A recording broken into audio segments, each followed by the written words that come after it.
stood there as they tried him for crimes he hadn't done. God bless you all. My name is Gossy Doran. I fellowship at Ivor Church. I've been saved coming up to around about 2.5 years now. I'd just like to share how I came to know God.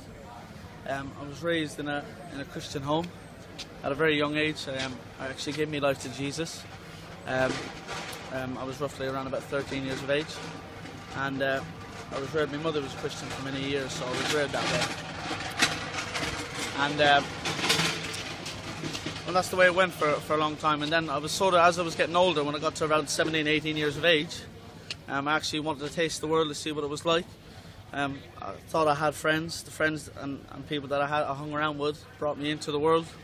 I went nightclubbing, I went discoing, and I tasted the world for what it really was. I started drinking, I took drugs, and I done the things that the world had to offer.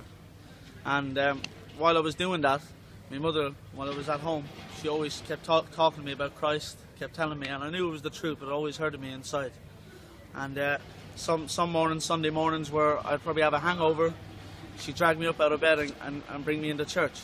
And the Lord always convicted me every time, because I knew it was the truth. I could never ever deny it, because even at a young age, even when I was baptized, when I was a Christian before that, I knew it was always the truth, and it always convicted me. And I thought I was a Christian in and out of church. I raised my hands and I thought, yeah, I'm going to make the decision now. And then when I walk out, I was back into the world. I was back to square one.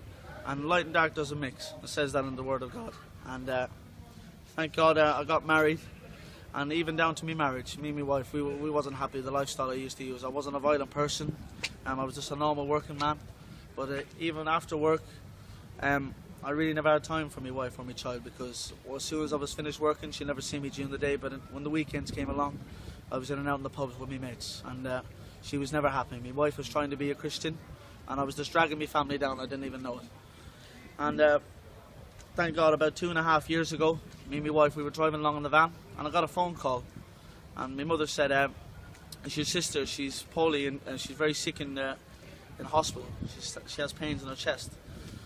So she said, come down quick. So I rushed down with a bit of a fright in the car, thinking there was something wrong. And I was walking into the hospital. I'll never forget it, I started getting massive pains in my back. I didn't know what it was at the time. When I walked in, I felt like fainting.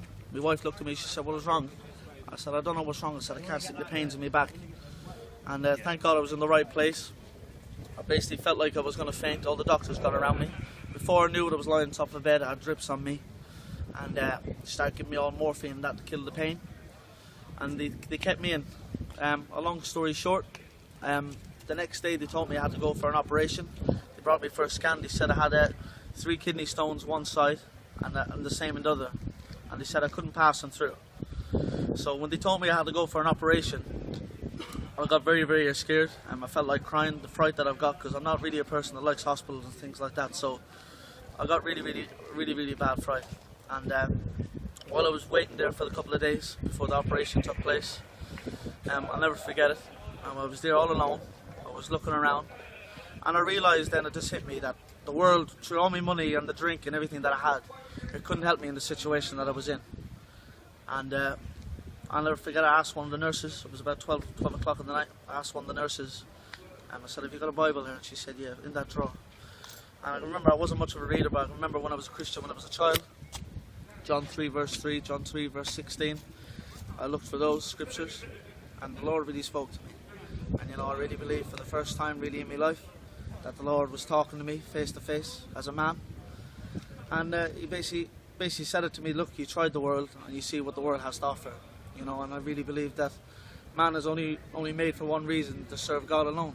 And Amen. And you're not alive until you actually have God in your life. And the next day, I actually, within those couple of days, I actually got very close to God.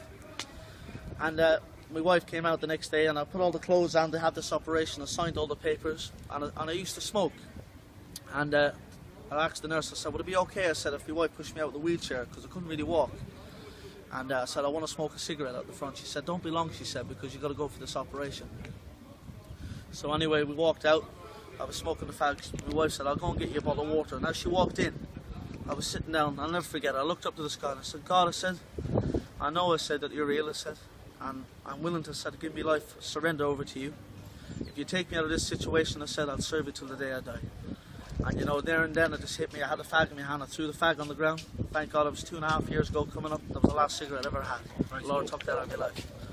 And when my wife came out, she looked at me and she said, Gossy, what's wrong? Before I actually walked out, I was very nervous. And she was looking at me, I was very bad. But it was a peace that came over me. And I knew the Lord has done something in my life. And when I went back up, I said, Eileen, everything's going to be okay. When I went back up, I sat her back down. The nurse said, the doctor's coming over to speak to you. She said, you're going to have this operation. So as the doctor walked over, he said, I just checked your testes, he said, over the last 10-20 minutes, he said, and your kidneys are actually healing themselves, he said. I don't know what happened, he said, but he said, you can go home if you want. He said, you don't have to have this operation. Well, right there. And you know, right there at the time. Yeah, and to be honest with you, at that time, you know, when the Lord does things in your life and he does something in your life, you know he's done it for you. Because sometimes you could say to yourself, maybe it's the enemy creeping in, look, the Lord never done it. I know the Lord healed me that time.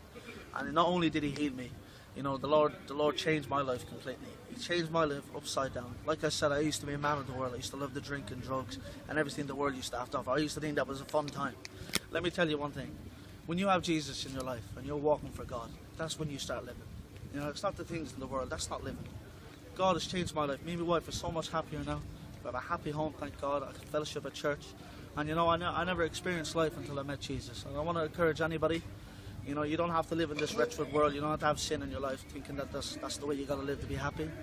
Give God a chance and God will change your life. I'm doing this for you.